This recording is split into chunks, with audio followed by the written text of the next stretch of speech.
Shinmai, Maou, No Testament, episode 5. I apologize if my throat sounds a little scratchy, man. I got a little cold. It's not that serious, but I just got a little cold. But this episode it started off funny, and in the middle it kind of got serious.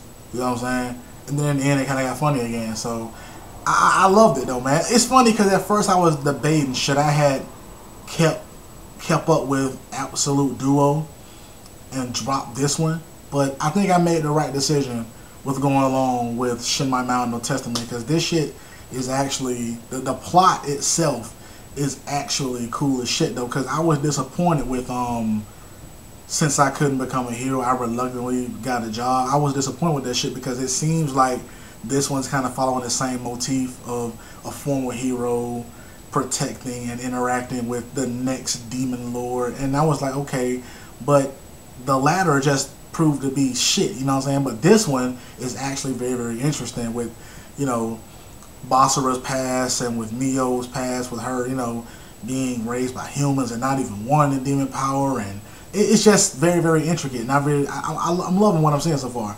But in this episode, it starts off and Maria is waking up Basara, but she's like inside of his shirt, just butt ass naked. When I looked at that shit, I was like, is that his shirt stretched out like that? And it was. She was inside of his shirt, just butt ass naked. And she just was just like, you know, just admit that you like it and then I leave. And he was just like, yeah, I admit it, I like it. Okay, you can leave now. She was like, nah, it's not good enough. I want you to say, Maria, I want to be inside of you. I was just like, whoa, what? That shit was crazy, son. I was just like, what the hell is going on, son? But then, like, after that, though, he walks in on Mio bathing, and she punishes him again and all that sort of stuff. And then Yuki shows up, and she's bathing the motherfucker, and she's naked, and I was just like, wow. It starts off on the ecchi part, like, right off the bat, you know what I'm saying? Right off the bat, he's just pure ecchi. But then after that, though, it gets serious because Basara is having lunch or dinner with, what's his homeboy's name? I can't remember his name. The one who turned out to be the masked demon guy. They're having a talk. And they're talking about how the demon lord is going to send more reinforcements to observe Mio. You know what I'm saying? So they might be weaker than the masked guy. They might be stronger than him. He doesn't know. You know what I'm saying? At this point, he doesn't even know who's being sent there. He just knows that people are being sent there. You know what I'm saying? So that's kind of a worry for Basara. Then they start talking about the Master Servant Pack. And he goes in detail about how the Master Servant Pack, one, is beneficial, but at the same time, it's very, very, it's a hindrance, you know what I'm saying, to both parties. Because he says, like, as long as y'all loyalty and trust of one another is there, then the actual act of, like, fighting and your strength is going to be higher. Because you guys are loyal to one another. The level of trust is there, so your strength and fighting prowess is going to be higher. But if you are taken, or say one of them is taken, then that transfers to the ultimate form of betrayal to the pact. And it makes you two weaker, and one of you going to die. Mio would die. And I was just like, wow, that's fucked up, you know. And then the teacher shows up. She's a nurse, right? Because I think in episode, what was it, 2 or 3, I think?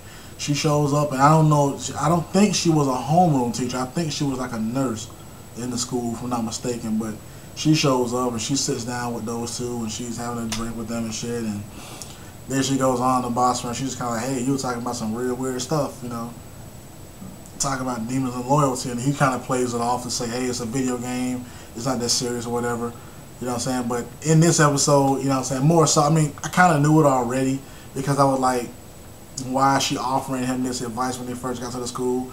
But she did it again here, so it's obvious that she's a part of this world. She knows who Basara's dad is, and you know what I'm saying, like, she kisses his forehead when they were talking, and she does like some chant over him. So whatever when she kissed his head, and when she touched him and said whatever she said, that's gonna give him some of that Harry Potter protection. You know what I'm saying? Like, stuff is not gonna be able to harm him because she said that and did what she did. So she feels an attachment to Basara for some particular reason. I don't know why, but I'm assuming that she's from a clan too, because she's like, don't worry about that. That's from my old village.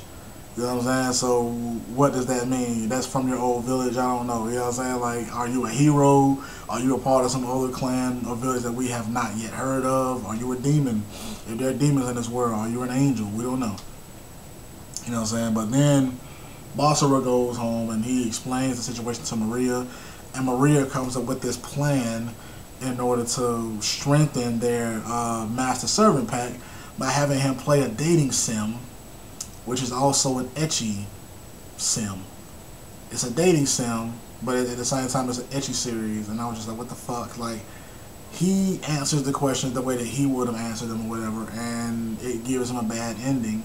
But when she selects option 3, it goes for the best part, which is having the dominant, independent woman show her submissive side and just submit to this sort of master. And I was like, what the fuck? Maria is doing this. She's giving him this advice the whole time, mind you, sitting in his lap. So in the beginning, when I was just kind of like, this kind of not a harem because I don't think Maria likes him, I was wrong as fuck. I was wrong. I thought it was going to be like mainly Yuki and Mio, but Maria is in that category too. I mean, Jesus Christ, she's just throwing herself at him, you know what I'm saying? But then it was funny because after like Mio was standing there and she heard all this conversation going on, and she fucking just grabs Maria's skull, like by the fucking skull, and just dragging her. I thought that was funny as shit the way she did it, you know what I'm saying? Because I could tell she was gonna fuck her up, you know. And then, you know, something little happened with these two hating ass motherfuckers who were just kind of like, oh, you live with Mio and you hug Yuki. What's going on there? Like, two hating ass motherfuckers who Basara could have easily wiped the floor with, but he didn't bother with it. You know what I'm saying? He didn't even bother with fucking with them dudes. And then we get introduced to 3 characters, one girl and 2 dudes or whatever. And they're heroes, I can tell you, because they're dressed in this sort of fashion. And then they say that the village has ordered them to look at Mio as a target of observation to a target of elimination. So they are tasked with the job of killing Mio, from what I can gather.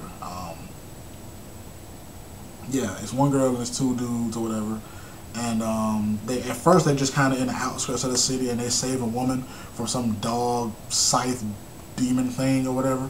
But then at the end of the episode, they're in a tree at Basara school, so they've already gotten the location of Mio and Basara as well. And Basara doesn't notice that they're there, and I don't think Yuki notices that they're there either, because Yuki has asked Basara out on the date, and Basara is kind of just like staring, you know what I'm saying, to give a response, I guess.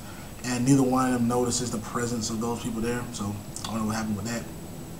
And then the masked guy meets up with, you know, one of the observers, and it's some big fucking huge demon looking dude, and he's just like, I just want to see the competition, I just want to see what they like.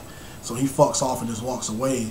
But then a woman comes through the portal who's like the right hand man of the demon lord, and she pretty much said that she was like, she didn't say what was going on or whatever, but she was just like, do you have any complaints? And then the mask was just like, no, if this is what he ordered, then I'll be glad to work with you. So I don't know exactly what's going on there. I don't know what's happening.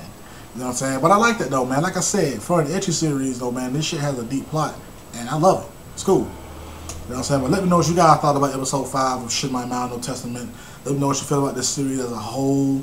Let me know if you think that this has precedence over Absolute Duo, because I still watch them both, but I just reviewed this one. And if you think that they're dead even, or this one is better, you know what I'm saying, then I keep doing this one. But if they're dead even, then I'll just do them both. You know what I'm saying? But let me know what you think about all this stuff though, man. Vash SMP, gone.